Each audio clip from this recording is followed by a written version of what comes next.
Well, it is a new year, 2026, and we thought we would start the year off with a bit of a, would you say, Martin, the ultimate checklist or just things to think about during this downtime before we really ramp up for the year? New Year's resolutions, planning the year ahead, realising we have to go back to work in a few weeks or a few days or a few hours, depending on when you listen to this. So how do we get that retirement on the radar and make it happen? Yeah, so I guess, Martin and I, we want to talk about potentially things for you to think about if you are within 10 years out from retirement. Now, it's interesting, Martin, we didn't say if you're 10 years out from 65 or 60 because that's a common myth, isn't it, that retirement is a number?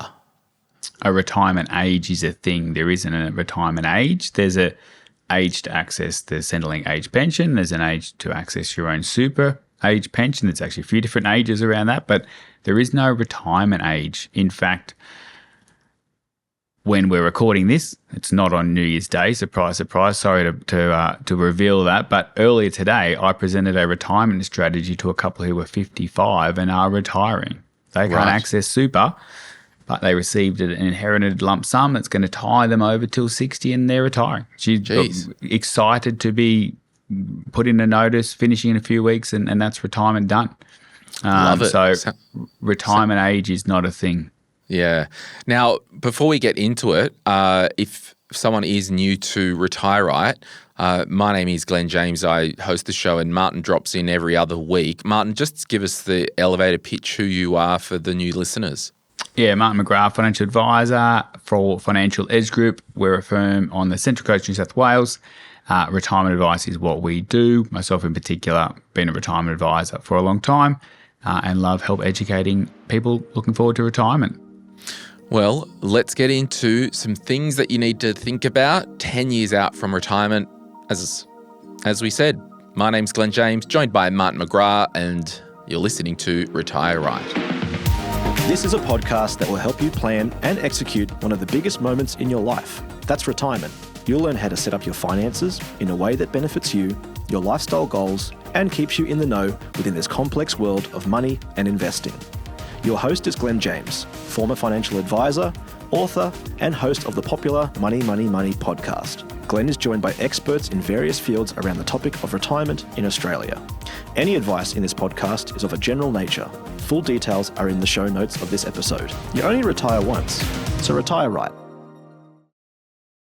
Martin, I don't know how we're going to do this. I might just feed you some of the pointers that I've got, or the points that I've got, and you can, add some colour to them. But my challenge to people watching and listening would be during this time, or even if you're listening to this after January 2026, what's one or two things that you can start to consider in right now to get in order? Because there's going to be a lot here. And sure, if you're 10 years out from your designated date, that's going to be different if you're 3 years out from your desired date. But talk to us about debt, Martin. Yeah, so I think, where to start is a bit of a snapshot of where you're at. So it's hard to know where you're going until you know where you're at. So that could be various assets, but part of that is debt. And debt can be in different forms. It can be home loan debt. It could be investment property debt. It could be credit card debt. It could be some bills to pay after Christmas, kind of overdue debt. So in various forms, but part of that is kind of, well, where am I? What assets do I have? And what debts do I have? And jotting those down, making a bit of a list, check it twice and figuring out what needs to be eliminated and cleared. Generally, we want to be low debt or no debt heading into retirement. So we need to know where we're at. There are some calculators online to figure out how long is it going to take to pay this off, and is that going to be in my timeline? Or are we going to have to start exploring other ways to clear this debt by selling assets we own or downsizing our house or accessing super along the way? Because ideally we want to be having a plan to be debt-free for most of our retirement, ideally from day one of retirement. One thing I probably just want to hero in this part of the discussion, if you are, and this is at any age, if you are carrying credit card debt or personal loan debt and you can't shake that cycle, I need you to really focus on getting away from the easy credit and really looking at your spending plan, your budget, because the problem is you might have a bit of debt and you're paying a credit card off every month, or if you get a little bit behind, I'll just use next month's salary. When you stop working, money isn't infinite. It's finite, and you can't just do some overtime to pay off the debt. You can't just, we have less options. So I think this is the part of the chat where I just want to encourage everyone, if you are living hand to mouth, week to week, carrying consumer debt, personal loans, I need you to go and look in the mirror and give that mirror a bit of a shake up and go, something's going to change, and it's going to change now because we need to get you out of that consumer debt cycle. There's a bit that I'll ask you about the mortgage strategy later, Martin, but I just wanted to touch on that debt thing. Yeah, agreed, because I don't like labeling good and bad debt, but there are different debts and a hierarchy of debts. And yes, if you've someone who in the last 10 or 20 or 30 years has always carried some credit card debt, or a car loan, or personal loan, yes, we want to get that cleared, but we want to get the habit of having that cleared because, as you mentioned, we won't be able to potentially just rev up income or assets in retirement. We also may not be eligible for those kind of debt strategies in retirement when we don't have income coming in. Or I've seen it happen once or twice. We try and avoid it happening, but we get to a certain age, we get to access a lump sum of money in super, whether that's 50, 100, 2 or 300,000. If you've had bad habits for 30 or 40 years of your life, getting your hands on that large amount of money that's meant to last you through all of your retirement, we need to have some structure and accountability in our 40s and 50s to ensure the money we get our hands on in our 60s is going to last us for a long time. Yeah, pretty, one side of the coin, boring part of the chat, but on the other side of the coin, very important if you've been sloppy with managing your money year on year. Martin, I want to ask you in my second point to consider about knowing your numbers. Why is that so important now, and what numbers do we really need to know right now, regardless of how far we are to retirement? There's so many numbers we want to know, but we don't need to know all of them today. But as I kind of said, a snapshot. What do we owe? What assets do we own? I've got a bit here, I've got a bit there, but it's actually important to jot them down, whether it's a pen and a paper, whether it's a spreadsheet, whether it's a bit of software you can punch that all in. But where are we sitting to understand what things can or can't be moved around? And then we start to get into layers. I think where we're getting to here is, what are we spending? What do we need to live off? And maybe that is what's coming in, but that's not also the perfect measuring stick, because what's coming in, well, the tax man might be taking 30%. The mortgage is taking so much. At the moment, we're helping the kids because they're teenagers or whatever live and support their life.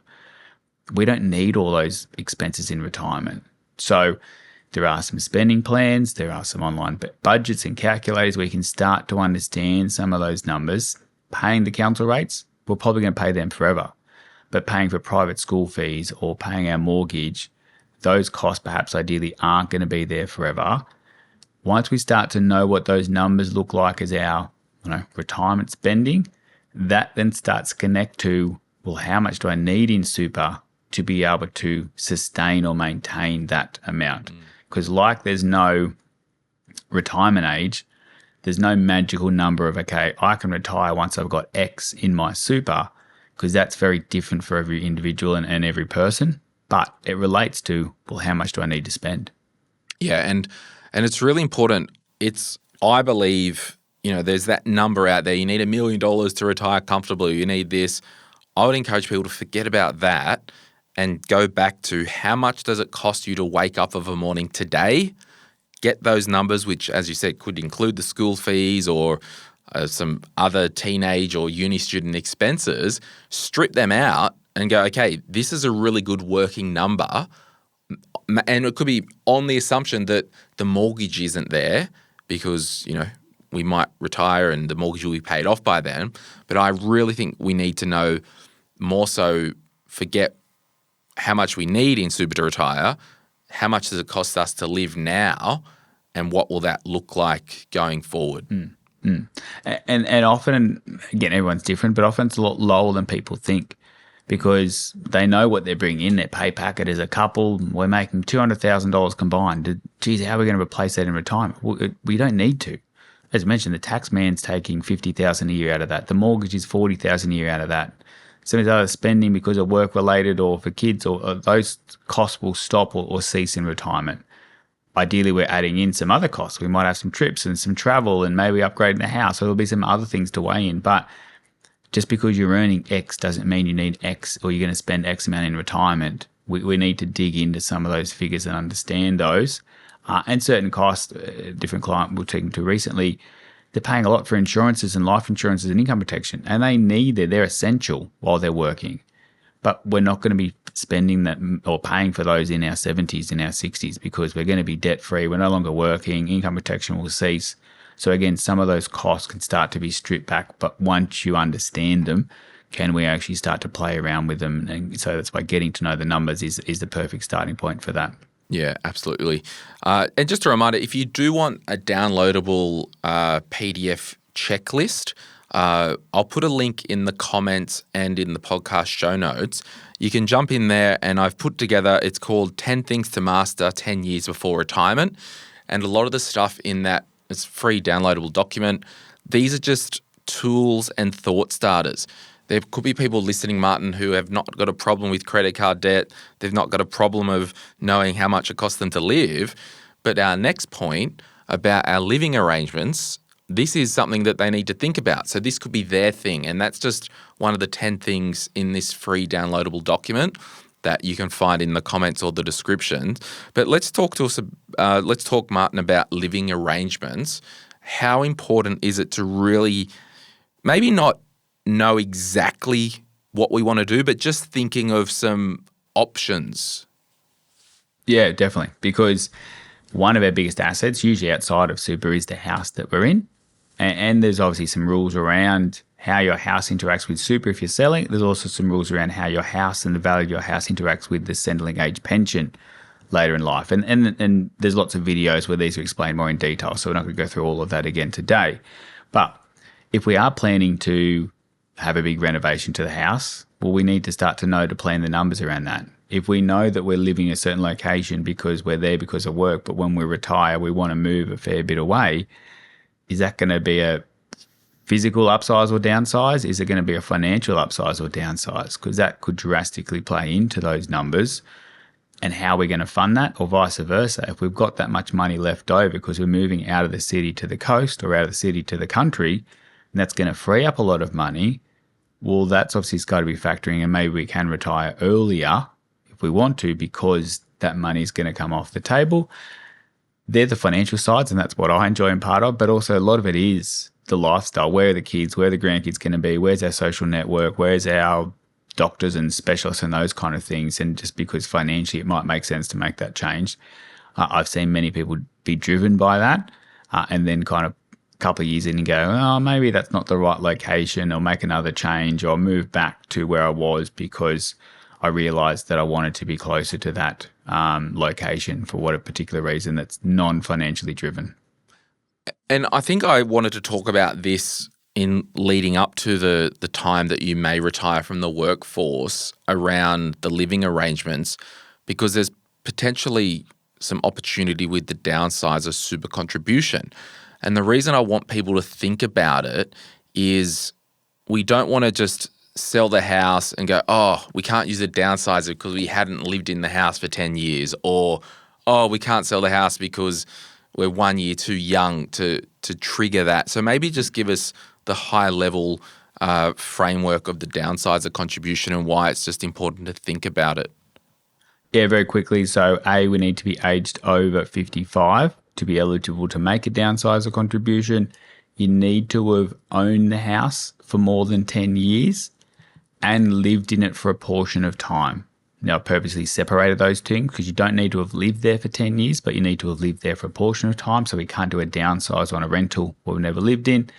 And importantly, the money's got to go in within 90 days of settlement. 90 days sounds like a long time frame, but if we're not planning correctly, it's not. And the limit is 300,000 per person if we're in a couple. So 300,000 each up to 600. If you're single, you can't do 600. It's only 300,000. That's the maximum. You can do less. Now, just a couple of things. If one spouse is 50 and the other is 60 and it's sold, we can only put the the spouse's portion of 300,000 into Correct. the spouse's As a super. downsizer, there are other types of contributions, of non-concessional, voluntary, but yes, under the actual downsizer, only in that case, the 60-year-old would be eligible to make it. If you mentioned portion, is there a bit of greyness in the legislation there? I've owned the property for 10 years, but 9 years ago I lived in it for 3 months. Well, that's a portion of time that I've lived in it. Is there a weighting as in percentage of, or is it literally, no, I was there for 2 months, tick the box? Yeah, no, purposely very grey. Needs to be recorded and proven that it was your principal place of residence for a period of time. So it can't be, there was a day between the tenants. I'll say I moved in that day. You need to prove with some evidence electricity was connected in your name, your driver's license was updated, something like that. But it doesn't state that it has to be 10% of the time owned or it has to be minimum 6 months. There's no minimum time, but it needs to be proven that it was legitimate. Yeah. And another thing, I might bring it up now, the house thing. If there is a change in home and, through the RetireRight website, retireright.com.au, and if you go and click Get Help and you'd need a referral to a financial advisor, just recently I think I had 4 or 5 referrals that people needed to be referred to an advisor who had received inheritances. And the reason I say this is as this wealth generation or the wealth transfer, intergenerational transfer of wealth is happening, and you might want to downsize from I'll make a number up, Martin, $1 million big house to a $1 million apartment, and you've received $600,000 from mum or dad. If you could effectively sell the house and within that 3 months put the inheritance into super and then buy a house at the same price. The downsizer doesn't have to be a lesser purchase price. It can be more or the same or less, right? Yep, correct. Where the money comes from doesn't have to come from the downsize of the house. You actually don't even need to buy a new house. So it's actually not two sides of the transaction. It's selling a house to tick those boxes. Whether you upsize, whether you spend the same amount of money, whether you sell a house for $1 million and buy one for $5 million, you can still do a downsizer contribution. Whether it's a 3-bedroom, you're buying a 4-bedroom, that would still count as a downsizer. You could sell the house for $1 million, buy a $300,000 boat, live in the boat. It's all good. Still a downsizer. You've got some plans coming up, Glen, do you, in terms of a future boat purchase? What's that? You got some plans about your retirement and a future boat purchase, you think? Well, I would, but that would require lots of money to have a boat to live on. Hey, speaking of boats, my next point was around goals. And I think we're talking non-financial, but there could be an amount of money attached to them. Why is it important to start thinking about this stuff even though we aren't retired yet? Yeah, I think it's a broad, again, topic. Most of these are. We could probably do an episode on each of those topics and maybe one day we will. But what are we doing in retirement?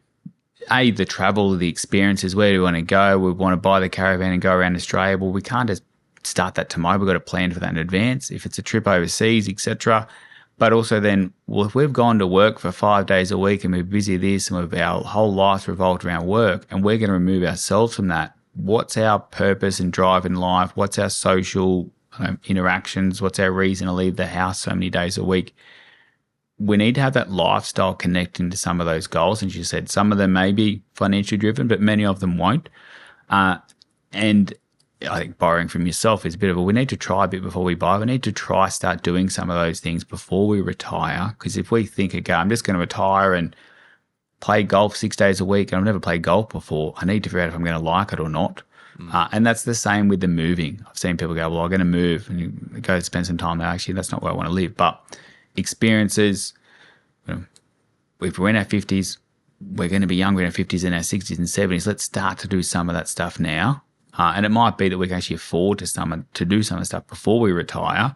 But at least if we think retirement's going to be heavily focused on those areas, let's start to spend some time experiencing some of those things now so that we know that they're the right things to continue to do in retirement.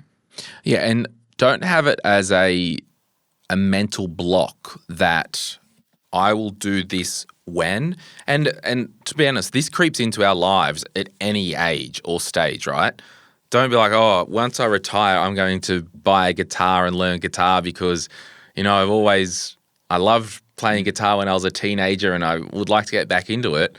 There's nothing stopping you now buying that guitar and starting now. I really want to encourage people to look at how they want to build their life. If there are experiences, if there is goals, do not wait until quote unquote retirement to plug this stuff into your life. You want your life to be happening and just at some point you stop working and you do more life that's been already happening. Continuing the same life you've already been experiencing. Because you aren't starting golf when you retire if you're not golfing now. So, really get connected in and start to dream. If you've got a spouse or partner, let's look at individual life goals. Let's look at joint couple life goals. And, I think it's really important to start thinking about your life as a whole, not pre and post retirement, because we're living longer, and there's no reason why you can't start to live that life now. Yeah, and there's some of those things with experiences that, again, that we maybe need to tick the financial box, but I've always wanted to go here and visit where my great-grandmother was born in the city and explore all that. Do I want to wait till I'm 70 to do that, or can I make that happen at 55? Even if it takes 3 months off work to go and do that and make that happen, but perhaps it's a better experience or a different experience going younger, doing a trip with your children at a certain age or grandchildren at a certain age. We don't have to wait till retirement to make that happen. There are certain milestones, experiences that are better had at different stages of life, and maybe that is when we're younger. I'm not saying when we're older we're not going to do as much, but pushing forward and making sure that we fit in some of those things along the retirement journey rather than just assuming it's all going to magically happen the 3 months after we finish working. Even if it means we have to work for another year or two, but we get to do 5 years of living before then, I often find that's a better outcome for someone. And also, and this kind of goals and experiences and travel and starting now, it does dovetail in quite nice to the knowing your numbers, having actually a good budget or spending plan system in place now, getting out of personal loan debt and car loans and all that stuff. You might find if you pay attention to that stuff, you might free up money to do more of the lifestyle experiences. So it's just a really good encouragement for everyone to start living now, not waiting until some arbitrary line in the sand. You could wake up dead tomorrow. Based on that, we'll take a break and we'll be back right after this. If you're after personal financial advice, don't get it from a podcast. If you would like help based on your own personal situation, head over to retireright.com.au, click Get Help, and we'd be happy to introduce you to one of our trusted professionals. Our panel of vetted financial advisors and mortgage brokers work with people all over Australia, so they can connect with you wherever you are. That's retireright.com.au and click Get Help. Okay, we are back. Martin, talk to us about super investment options. We've all got a super account, whether you've got much or minor in those accounts. What are some broad rules of thumb that we need to run our eyes over with our super 10 years out from retirement? Yeah, cool. A couple of things is that people used to think of super back in the days. You work, you get super. The day you retire, you take a big chunk, you cash your super in, and that money's just got to last and spread out over a period of time. That is not how superannuation should be working and does work, is that we build it up. When we retire, we keep it inside of a super fund provider. We just change it from a fund that's accumulating to a fund that we start drawing out on per week or per fortnight. And that's important to know or be a reminder is it's not just, okay, I'm going to cash in my super. It's I'm going to live off my super and take it out regularly. why is that important is that I'm not then, if I'm retiring 10 years' time, my super's not invested just for the next 10 years. It's invested for the next 20, 30, 40 years of my life. And therefore, the investment options I pick, it's not saying, hey, I'm retiring 2 years, I need to make sure it's all in the conservative option because I'm going to cash it in. I want that money to last for many, many years past my retirement. I'm hoping to live for another 20 or 30 years in retirement or more. That money needs to be invested and last for that period of time. We know that cost of living isn't going down. It's going to keep going up, and it's going to keep going up for many more decades. So yes, we need to understand the investment options, but don't get too narrow-sighted around that. In saying that, the stats are around 70-odd% of people have never changed the option of their super. When you set up a super fund, the super fund gives you a default option. Around 70% of the population are still in that default option. It may be the right option for you, but it may not be. It may just be the option that was picked for you that you'll stay in until you actually have a look at it. You can change it. You can take it up the risk spectrum. You can take it down the risk spectrum. You can set up certain investment buckets.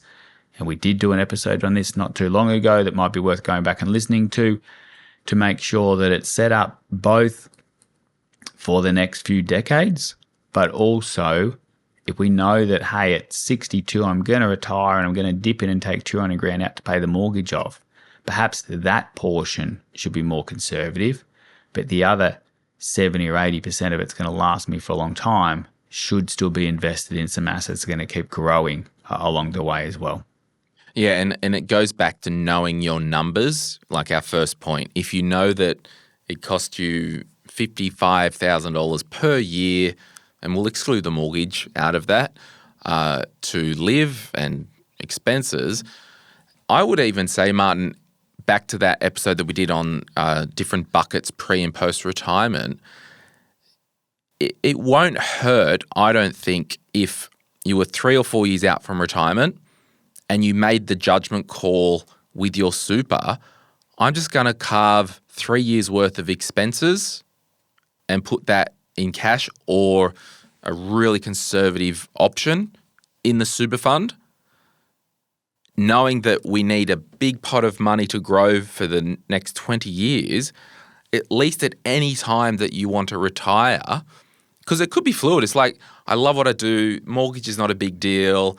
I work for the government or somewhere. If I get made redundant, well, I'll probably call it a day then.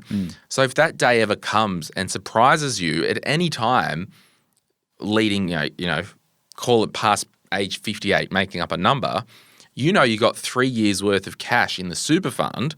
So at any time, you can click draw down effectively and have certainty for 3 years of income. Yeah, and little or no risk to the share markets or the investment markets because you've set that up in that bucket. And we both agree. We don't want or need 100% in that bucket, but it would be appropriate to have a number of years there. And even I'm not going to retire for 7 years, as we mentioned, life can change. We get a redundancy, there's a health change, our partner's health changes, and all of a sudden we've got to retire a bit earlier than we planned or expected. Oh, whoops, it's the wrong time in the markets that I can't control. But can I not retire this month? Well, you might not have the choice to. You might have to retire this month and start living off it. So getting that set up in advance. When is the right time? 5 to 10 years out. I say people do leave it too late, but at least looking at it now, understanding it now, having a bit of a plan of attack around the numbers, around the super. Maybe I've got more than 1 or 2 super funds and it's worth looking at consolidating. Yes, but pause. You may have 2 or 3 insurance policies, and if you merge them all in, you're going to lose the others. So pause and have a look. Perhaps it's worthwhile getting your insurances checked before you go and consolidate that, but at least understanding your numbers, knowing what they look like, and starting to put a plan of attack around that makes sense. I do want to ask about mortgage strategy, but before we do that, I might just continue and talk about the estate planning / check your beneficiaries on your super funds. Talk to us about the importance of that. Yeah, so your super by default doesn't get captured under your will. It has its own separate nomination. Now, if that nomination is not valid or you don't have one, well then yes, it may end up back in your will, but it has its own separate nomination where you can write to your super fund while you're in accumulation, put in place what's called a binding death nomination, which is if something happens to me, where do I want my super to be paid to? By default, usually that is your spouse, assuming you have one and one that you like. You want them to have your super in retirement. Do you use that joke lots to? No, I just came up with it then. Was it good? Did that Yeah, Did that it's not land? bad. Yeah. Okay. I might work on that. Try We'll that next client appointment. Like, Yeah. well, assuming you like each other still. Then this is the way that should go. So I'll try that. That's it. That's my resolution for 2026. Yep. That's usually the right approach. There's some tax reasons to do that, but also, well, hey, if I'm not here, I want to make sure my super can help my spouse retire and pay the mortgage off. Yes, you can in certain circumstances leave it to your children, either adult children or younger children, but there are different tax consequences on that. And if that happens, your spouse may actually need that money to retire. And again, if life changes and it happens in unexpected fashion, it might be that, hey, well, the kids have got some money they've had to pay some tax on. My partner's still having to work. They can't retire and they don't have enough money to clear the mortgage. Their retirement actually is not only have I lost my partner, but also now I've got to work for a few more years to be in a position to actually retire as a single person rather than as a couple. So binding death nominations are important. Some of those can be non-lapsing, meaning they last forever. By default, most of them need to be renewed every 3 years to have them as binding. Binding means that these rules have to be followed. So binding is the preferred option, the premier nomination to have. If not, it reverts to what's called a non-binding, which is, here are my thoughts or intentions, but you can kind of make your own decision. I just don't know if there's ever a reason on this planet to have a beneficiary nomination on a super fund that isn't binding. If you want to create a mess and leave a mess behind, that's the way to go. Yeah. So yes, often a binding might revert to a non-binding after a few years. If you don't have a nomination, well then it's non-binding. The trustee makes a discretion as to where the money goes. That's all the planning to do now. Once I'm in pension phase and drawing money out, if I've retired, there's an additional nomination or an option to do what's called a reversionary pension, which is where that, hey, I've got a pension, I'm getting, $2,000 a month out of it. If something happens to me, I want my spouse to keep that money and keep getting the $2,000 a month out of it. You can't do a reversionary pension while you're still working, but that's something to do in retirement once you've actually retired. But today, check if you've got a nomination, check to make sure it's binding, and if not, arrange for that to be updated. On the broader estate plan, I want to encourage people in a relationship that's been a second marriage and there are adult children on either side of the fence. I think you guys you may have chatted about it before, but have the chat again because there could be an arrangement, and this is where you probably all need to go and see a lawyer to get the wills and the broader estate plan sorted and power of attorneys. But it could be we've got a will and the house is in joint tenants in common. So we both live in this house. However, there is a lifetime survivalship clause. What do they call that clause? I've had a brain fart. Life tenancy. Life tenancy. That's the one. So if one spouse died, the remaining spouse can live there. But if they ever sell or move, at that point, the other spouse's half goes to their kids. Yep. Kids. So you need to look at that. And also, you mentioned before tax consequences. Sure, if you've got kids that are under 18, they can be a beneficiary of your super fund and receive money tax-free. But if it's an adult child, they're not a dependent for tax purposes and they would pay tax. But if you had a watertight estate plan, there is a way to minimise some, and I think it's the Medicare levy only, that if you flush the money from super through the estate and the will. Yeah, and then it still ends up with the adult children. There's still tax to pay at 15% on a portion of those proceeds, the taxable portion. Most people's super is majority made up or major and made up of the taxable portions. And that's not a reason not to leave it to the adult children. It still is, but we can save a bit of tax that way. And again, back to the blended families kind of arrangement. But that's the counterpoint, isn't it? You might go, I'm going to have my adult children a beneficiary to bypass the estate so there is no dickery. Yep. And I'm happy for them to pay 2% An extra extra tax. 2%, but it saves it, simplifies it, may simplify probate and solicitor fees as well, potentially, depending on which state this occurs in.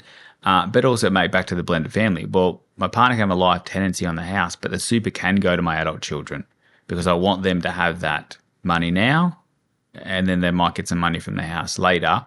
So it may be the case versus my spouse, it might be tax-free, but my spouse might be lovely, but if he or she goes find someone else, my kids might end up with nothing. It's better that they get some money today, even if there is some tax they need to pay on that, straight from my super fund, then I know at least they're looked after and it doesn't tie it up with a will and estate planning and all those kind of lovely cost and arguments that come with all of those items. Yeah, so that might be the action point that people need to do simply this year. Go and get your will, power of attorneys, medical guardianship, advanced care directive, all that stuff. And we won't go into the details of all those documents that I just talked about, but maybe you just need to book in local lawyer, local estate planning lawyer, look for Google reviews, go in. Doesn't have to be anyone special. It's pretty bread and butter. Just don't do a will kit from the post office because I've seen a handful from clients over the years, and I think almost all of them but one that I've ever seen weren't valid because they weren't dated correctly. Yeah. So it's just not worth it. All right, let's talk about the mortgage strategy, where like a lot of us, as we're getting older, we're carrying more debt into retirement. There's super. At the end of last year, we talked about a question where, someone was still working part-time. Do we pay down the mortgage now aggressively, or do we aggressively salary sacrifice to super? Do we set up a TTR? How do we start to look at this mortgage strategy and just carve out from your response any investment property debt, Martin? Yep. So we're talking about the house we're in. And again, it's going back to knowing the numbers and back to the living arrangements. If we have a house worth $3 million and there's $500,000 of debt against it, but the day we retire, we're going to sell it and move elsewhere and spend half, I'm probably not too worried about clearing that because I know it's going to be cleared. So it's not about clearing, it's about having a strategy about how it is going to be cleared. So that could be one option. We know we're going to downsize it and clear it. That's not the case, but this is our forever home, but we still owe X amount of money, is the fastest way to clear it to ignore super, ignore vesting, and just pay tax on our wages and plow it into mortgage? It can be sometimes, but often it's about working smarter and rather than working harder, where we pay less mortgage repayments today at 55 or 57 or 58. We shovel that money into super pre-tax, so we're guaranteeing ourselves a 17%, 24% tax saving or higher. It's going into super, compounding a bit faster. Then potentially from the age of 60, we're accessing some money either in smaller lump sums, 20, 30, 40 grand a year to knock the mortgage down faster, or in large lump sums, 200, 300, 400,000 out of our super, take that out tax-free, knock that off the mortgage or clear the mortgage substantially, is a way to help get that cleared. Now, again, I've rattled through that pretty quickly, but there's some various ways to carve this up, but the key message is knowing your numbers, knowing where we're going to live, and how do we get from where we are at part A to where we need to be in our forever retirement home debt-free. And the thing is, when we look at the data from just a spreadsheet tax maths point of view, minimum mortgage repayments, salary sacrifice to super, or investing inside or outside of super if you've got no mortgage and you've got all day long, you'll pay less tax and have more money at age 60 when you can access your super, or 65 when you can get it all. If you do that all day long, it's categorical correct. Yeah, the tax saving categorical correctness is so substantial. But again, it goes back to the investment options. If we put it at high risk in super and the day before we turn 60, it drops by 30%, well, it could affect it. But we don't need to be doing that in the super. The money we're salary sacrificing, myself and my spouse, we're salary sacrificing an extra 20 grand a year in the super.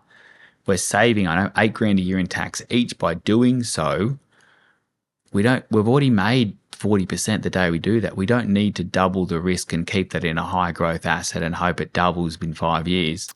Let's take the win on day one and maybe put that in a more conservative option if we think we're going to be cashing that in pretty close to 60. Yeah, and that's a good point, that leading up to retirement, and I'll first finish my point that categorically on paper, best thing to do, quote unquote, but if you'd rather pay the tax and own your home sooner, go for knock it. yourself out. But you just need to know what you're giving up.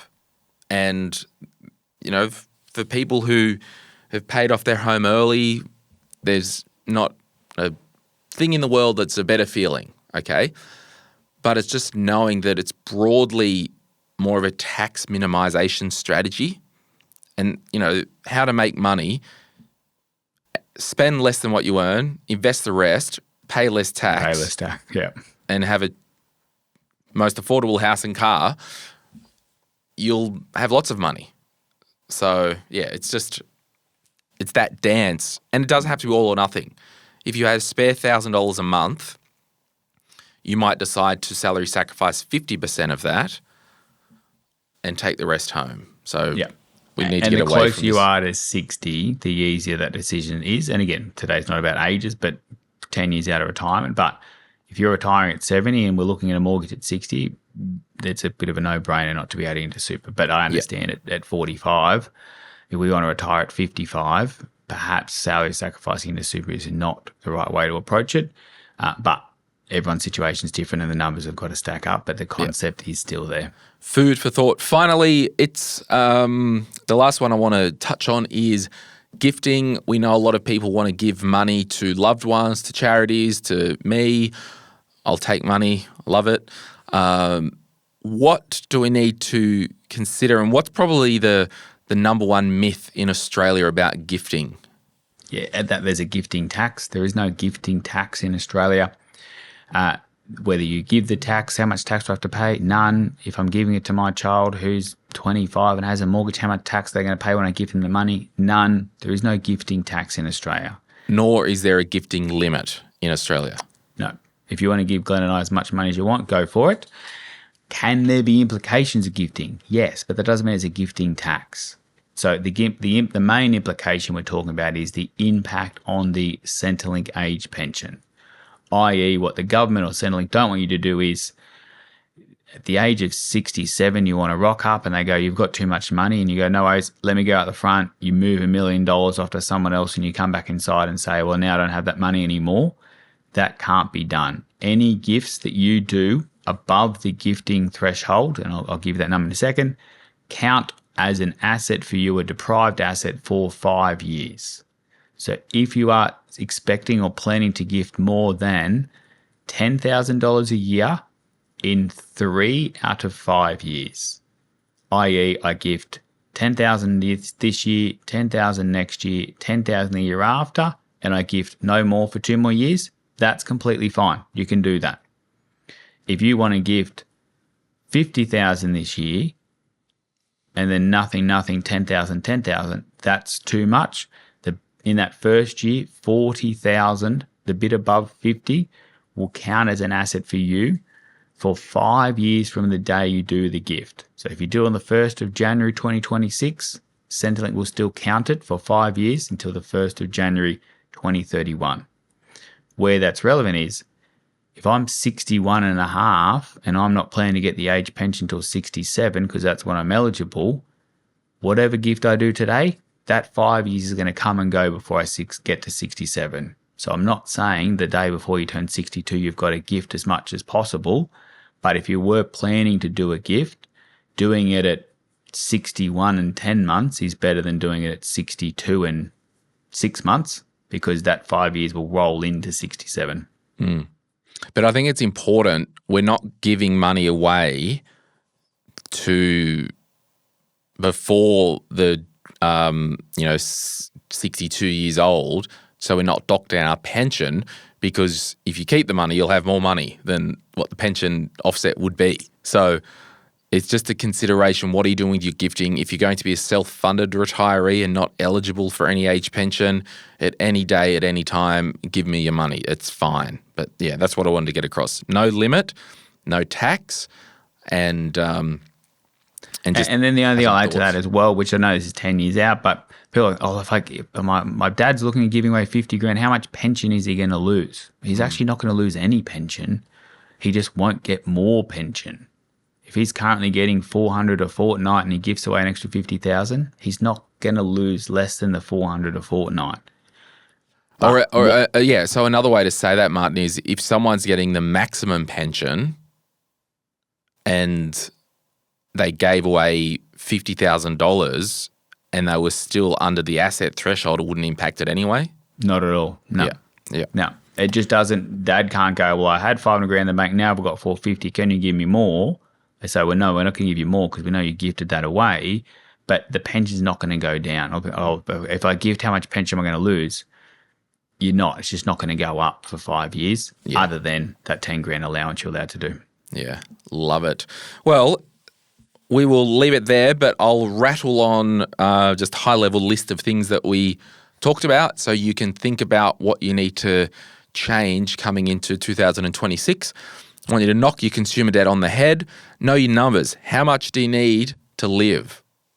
What's your asset pool? What is your super? If you haven't logged into your super, log in. Find it. What are your living arrangements and intentions? What are they? Goals, travel, experiences. I want you to start now. Run your eyes over your actual super investment options. Do we need to make sure that we're still in a higher growth and maybe start putting new contributions over the next couple of years just in the cash option? Do we need to build up a cash bucket now if we are, 4 years out, 3 years out? Have a bit of a thought about your mortgage strategy, and that's kind of might be in concert with the living arrangements. Investment debt, Martin, it's pretty much, it should wipe its face and net off effectively. Like it's Yeah, you're right. We didn't cover that today. And again, it depends on the numbers. But if I'm getting a rental return of 2.5% and my mortgage is costing me 6% on my rental property, I don't want to be shoveling money into investment properties in retirement. I want to be living off that investment property. So maybe it's a time to cash it in, but that's another topic. But we did a case study a few weeks ago about selling multiple properties before retirement. Check your beneficiaries and estate planning and give Martin and I lots of money. Remember, everyone, there's a link in the comments, in the show notes, if you want to download our PDF. It's just, a whole heap of this stuff and checklists. Do that. It's a free downloadable document. And we hope that this year is your best year yet and you can really kick some retirement goals. Hopefully we can get Martin in the studio. Again, he just couldn't get up on the 1st of January, could you? No, it's busy. I think I'm in the pool, in fact, at the moment. But it's we've got big plans for the year ahead. So, I'm hoping all the listeners do and get the retirement plan sorted sooner rather than later. Love it. If you found this episode useful, would you mind sharing it with a friend or family? If you listen on Apple or Spotify, leave a 5-star review if you really liked it, and give us a like on YouTube. We really appreciate your support last year and going into this new year. My name's Glen James, joined by Martin McGrath. And remember, you only retire once, so make sure you retire right. We'll see you soon. Any advice is general financial advice only, which does not take into account your objectives, financial situation, or needs. Because of that, you should consider if the advice is appropriate to you and your needs before acting on the information.